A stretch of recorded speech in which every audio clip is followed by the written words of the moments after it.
This is ABC 15 Mornings.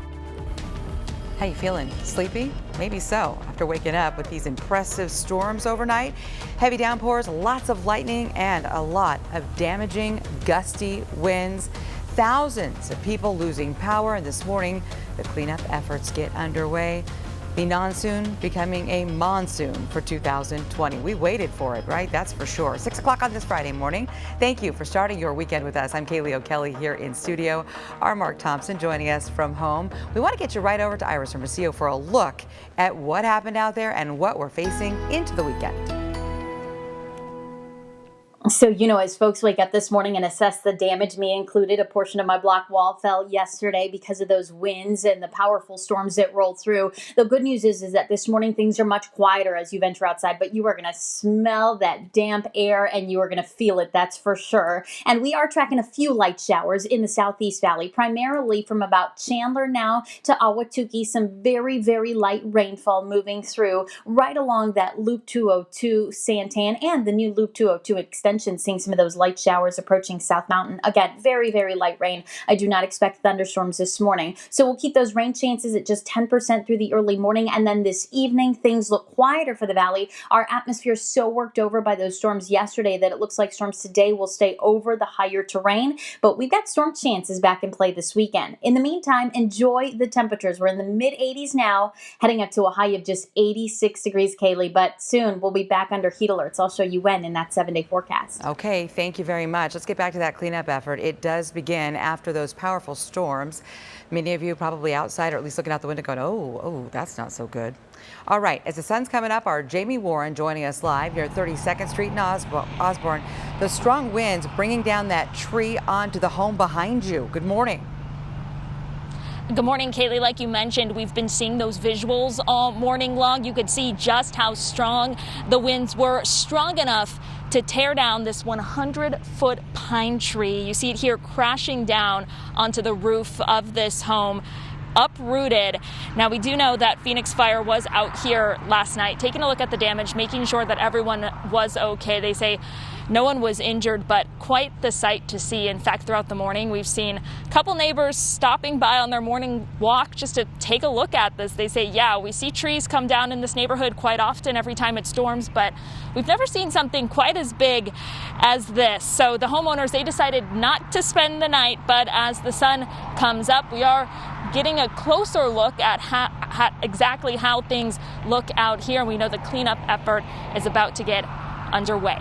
For now, we're live in Phoenix. I'm Jamie Warren, ABC 15 Arizona. All right, Jamie, thank you for that. The storm's also ripping down power lines across the valley. Look at this. SRP and APS both reporting about 2,000 customers are still without power this morning. At one point last night, 40,000 customers were left in the dark. You think about that, they were also left without AC, Megan.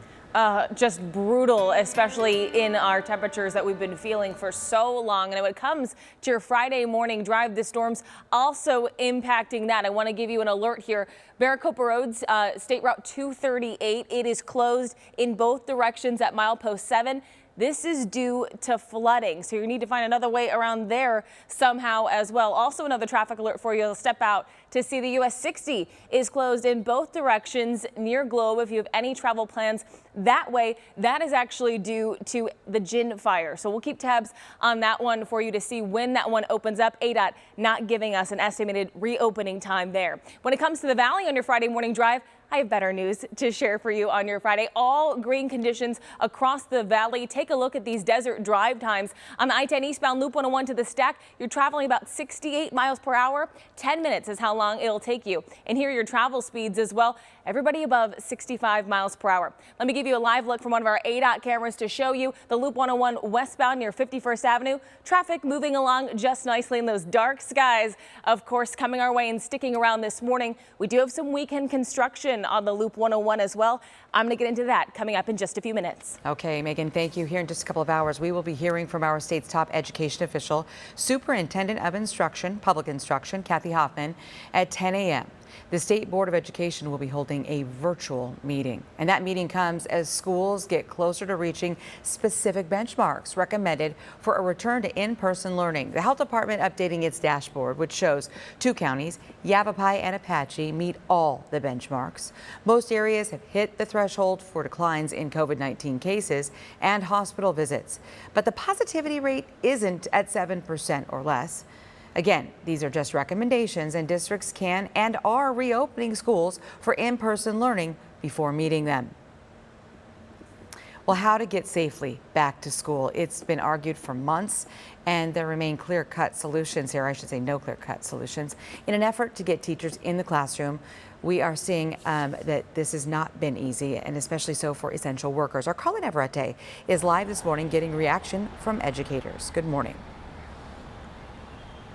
Yeah, good morning to you. We've spoken with several teachers over the last 24 hours, and they are simply saying that they are not comfortable going back into the classroom, at least at this time. Now, adding teachers to the list of essential workers means that if they come in contact with someone who is COVID-19 positive, they may return to work and not quarantine if those teachers are in fact asymptomatic. Now, this morning, some Arizona schools have teachers in the classroom. The vast majority, though, continue to provide online remote learning. Now, President Trump throughout the summer has been adamant that schools should be in person and should be giving in-person instruction to the children. Educators we spoke with say at this time it is just too dangerous. I think it's very dangerous. I mean, I'm a parent. I have 3 kids, 2 in university and 1 in high school. And I think about their safety all the time. And I don't want them to be someone that ends up spreading this disease. I certainly don't want them to be someone that catches it. And I cannot imagine sending my student to a school to sit in a classroom with a teacher that is tested positive.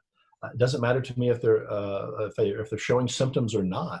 When has our government ever seen our schools as essential? When have they ever seen teachers as essential?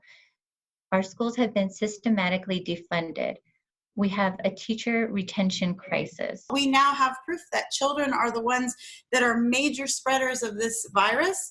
And that isn't fair to put us into a classroom where the ventilation systems are poor.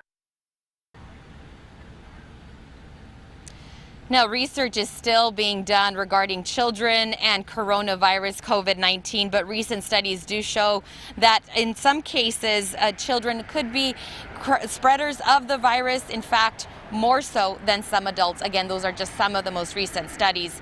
We will have more on this as they develop. For now, reporting live in the East Valley, I'm Carla Navarrete, ABC 15, Arizona. All right, Carla, thank you so much. And another Valley School District is set to reopen campus. And we're talking about the Legacy Traditional School District. And this is going to be on Monday when they're going to welcome kids back to school. However, some teachers say that the district isn't ready and they're planning to boycott that first day. Pamela Larson says that class sizes and the inability to social distance in classrooms could lead to disaster and that simple items to keep rooms clean are not available. We got an email saying that all of our cleaning supplies were on back order. We have no hand sanitizer. All of my Clorox wipes are gone. There's no paper towels. There's no hand soap. And Legacy Traditional Schools, they sent us this statement saying in part that while we are confident that this approach is the best option for students and teachers alike, we know that there will be a transitional period. We're committed to the continuous improvement of our instructional offerings while maintaining the health and safety of our schools. As for Monday's boycott, it's unclear how many teachers plan to participate. And we're going to be tracking all of these reopenings for you, and we're going to have plans for every school district in the state. You can find the very latest information on your particular district by going to abc15.com/schools. Well, one thing that we aren't divided on is the flu shot. Arizona's flu season will begin in just 6 weeks. State health officials, they are stressing that it is more important now than ever to get a flu shot. Department of Health Services Director Dr. Kara Christ says that managing COVID-19 and the flu, it's going to put a strain on our hospitals. Data shows that in recent years, only about half of Americans choose to receive a flu shot. I want to show you a live look here. This is Capitol Hill. where the Postmaster General will testify before a Senate committee. Lawmakers are going to be questioning him about the changes he was trying to implement within the Postal Service just months before the election. Because of the coronavirus pandemic, millions of Americans are expected to send their ballot by mail. On Monday, he and another Postal Service official will testify before the House Oversight Committee. Tomorrow, lawmakers in the House will return from their August break to vote on a bill to prevent any operational changes at the Postal Service and provide the agency with $25 billion in funding.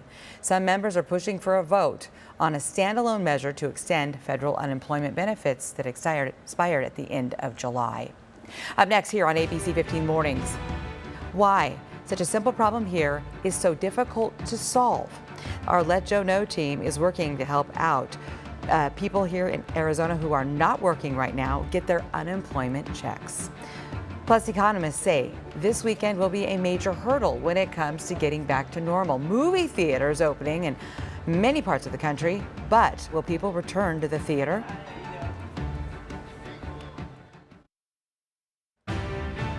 .613, and today a judge deciding the fate of Lori Loughlin and her fashion designer husband, both facing charges in that college admissions scandal. Prosecutors asking the judge to accept the plea deals, which call for Loughlin to get 2 months in prison. The couple is accused of paying $500,000 in bribes to get their daughters in to the University of Southern California. Former Trump campaign advisor Steve Bannon is out of jail on bail this morning. He is charged with money laundering and fraud. Pleading not guilty, he and 3 others are accused of defrauding people by profiting from a scheme to raise money to help build President Trump's border wall. And today, AMC, Regal, and Cinemark theaters will reopen in many parts of the country. Theater owners are hoping that people will return to the movies. Health experts are concerned, though, that air conditioning units in movie theaters could spread the coronavirus.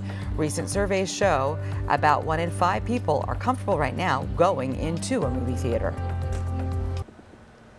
And this morning, we're monitoring some new fires burning near the valley. Those in the East Valley may be able to see the flames on Superstition Mountain. Superstition Fire and Medical sharing these pictures with us this morning. And in Fountain Hills, there's a fire burning in the McDowell Mountains. It's a couple of 100 acres in size at this time.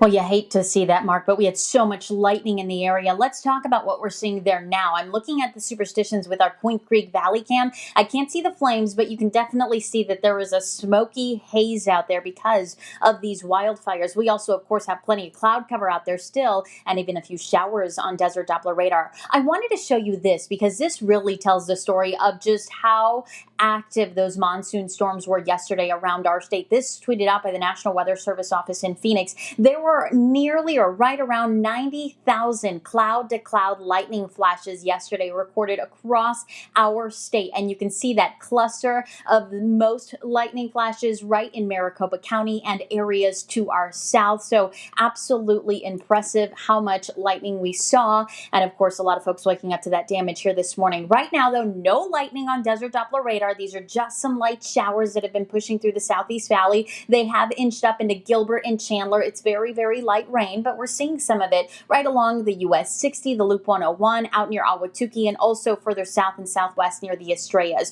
We've got that 10% chance for rain here this morning through about 7 a.m. I think at best we see more of these little light showers pushing through. The rest of the day, though, is looking quieter for us when it comes to storm chances. Typically what happens is that when we get these powerful storms that move through across the valley, that really works over our atmosphere, so we don't have as much energy to work with the following day, and I think today that's going to be the case. We're going to see our best opportunity for storms over the higher terrain, but even there, those storms look to stay well away from the valley, and I don't expect those outflows to roll in like what we saw yesterday that got those storms going in the valley. So I'm going to show you what Futurecast looks like. You'll see the clouds in the valley stick around through the morning hours, then we see some clearing this afternoon and evening. Meanwhile, storms get going over the higher terrain. Spots like Flagstaff, still a pretty good shot at thunderstorms. Sedona as well. Show low too, areas in the White Mountains. But you'll notice that things look a little quieter for spots around Black Canyon City and Payson. And again, in the valley, I don't expect those storms to roll in. But this weekend, that moisture sticking around. We got the boost in moisture thanks to what once was Hurricane Genevieve, now a tropical storm that is staying well over water. But it is the reason we've seen that moisture increase across our state. And as you look at Futurecast, that moisture, it's not going anywhere. So through the weekend, it's going to stay humid. And because of that, we've got a chance for thunderstorms Saturday, Sunday, and Monday. And I think specifically Sunday, there are signs that maybe we get some stronger winds that pick up some dust. So be on the lookout for that this weekend. Make sure that you're staying weather aware, but also enjoy the lower temperatures. This morning, 85 degrees with dew points in the mid 60s. It is muggy outside, but at least we're in the 80s. We won't see those hundreds until about early afternoon, 1 to 2 o'clock. And you see that high temperature, only 106 degrees today, 106 tomorrow, 109 on Sunday, and then new heat alerts starting Monday. We'll talk more about that in the next half hour. ABC 15 Desert Drive Time, sponsored by Accident Law Group. And we know those ADOT crews are going to be watching that most accurate forecast here on ABC 15 because they do have some weekend construction plans that I want to let you know about if you're going to be driving on our freeways. So the Loop 101, the Price Freeway southbound lanes, they're going to be closed between the Loop 202 and Baseline. This is happening tonight at 9 p.m. until Monday morning early. Your alternates are Dobson Road and McClintock Drive. Also closed the Loop 101 westbound between State Route 51 and Cave Creek Road. That's tonight at 10 p.m. until Monday morning. Use State Route 51 to Union Hills or 7th Street to the westbound Loop 101 to get around all of that. Now, when it comes to your Friday morning drive, I know we have to think about today before the weekend. We're looking good to start your Friday, getting ready for your weekend. All green conditions as we go to the north there on the 17 and the 101. No crashes to report for you right now. And here's your desert drive times for you. I-10 eastbound Loop 101 to the mini stack, it'll take you about 12 minutes. I-17 southbound Loop 101 to the stack, 22 minutes for you there. And the 60 westbound from the Loop 202 to the 10, 15 minutes. I want to give you a live look from one of our ADOT cameras of those roadways. This is the I-10 eastbound near 75th Avenue. Looking pretty good this morning, and that sun just looking beautiful as it starts to rise over the valley. All right, Megan, thank you so much. Well, every day we're still hearing from dozens of people who still can't get access to their unemployment insurance despite months of trying. And new this morning, Joe Ducey, he shows us a simple problem with an easy fix, but it kept one family from their much needed money. This is your wage statement for your unemployment insurance claim. Like many Arizonans, Sherry Ackert's unemployment pay looks good on paper. It clearly indicates that I've been paid this electronic payment every week for 12 weeks now. Okay. But I don't have the card. She had an account, but no debit card, and no way to access the $8,500 she really needed now that she can't work. My dad was diagnosed with cancer and his health was failing, and I needed to move him in with us because he needed 24/7 care. Sherry says she contacted the state's Department of Economic Security repeatedly, got assurances, but no action. That's when she tried something else. Sherry went to her supposed Bank of America account, but instead of using her current address, she tried a previous address just to check. How long have you been away from that address? 4.5 years. She hadn't been there for years, but for some reason, it's the address that was being used for Sherry. It allowed her into her account. Still, B of A wouldn't give her access to the money. We can't do anything until AZDES gives us your correct address. We asked DES why such an old address would be used. Is it a common problem? Why does it take so long to solve? Meanwhile, Sherry waits and worries about her dad and now her husband. Do I need to go downtown and demonstrate, protest in front of DES? Sherry did not have to protest. She finally got what was hers. I was able to activate the card, and yes, the money is there. Sure nice to finally have it, she says. And that's great news. Do you need help? Email us, rebound@abc15.com. For the Rebound Arizona, I'm Joe Ducey. If you got a problem, let me know. All right, Joe, thank you. You know, we're just over 70 days until the election. Joe Biden taking the stage and making his pitch to America. And next week, President Trump's turn. We will get the latest from our nation's capital. Then the Arizona State Fair goes dark. Why this Valley tradition, loved by so many of you, is now canceled. Phoenix Rising versus Las Vegas Lights this weekend, and you can watch the action live on CW61 Arizona Saturday night at 7:30 or stream it live on the ABC15 app, Roku, and these streaming devices. Fried food, carnival rides, big name performers. There's really nothing like the Arizona State Fair, but it will not be happening this year because of the pandemic. Organizers say they did not make this decision lightly. The fair does bring in about $90 million, and that's every year. It helps hundreds of businesses and employs more than 1,000 people. I can't imagine an October or a fall without a state fair. It's going to be a huge loss, and it's a loss in a time where we as a state need something carefree, something fun to do, which is what the fair is. But unfortunately, we as a state are not in a position that it's safe to do it. Anyone else just ready to say bye 2020, right? The state fair is tentatively scheduled, though, to make a comeback. We'll just have to wait until next October. Man, I sure am going to miss that fair food. That is for sure. Well, if you're looking for some socially distant fun this weekend, you can just head on over to the pop-up drive-in movies, Westworld of Scottsdale. They're showing Mean Girls tonight, and then tomorrow you can catch the original Ghostbusters film. That's a good one. Tickets are on sale now. Just go to popupevents.us. Up next at 6:30, thousands of Arizonans are struggling right now and in need of unemployment benefits. But why has this process been so difficult? Straight ahead, the promise from the governor to our ABC15 investigative team.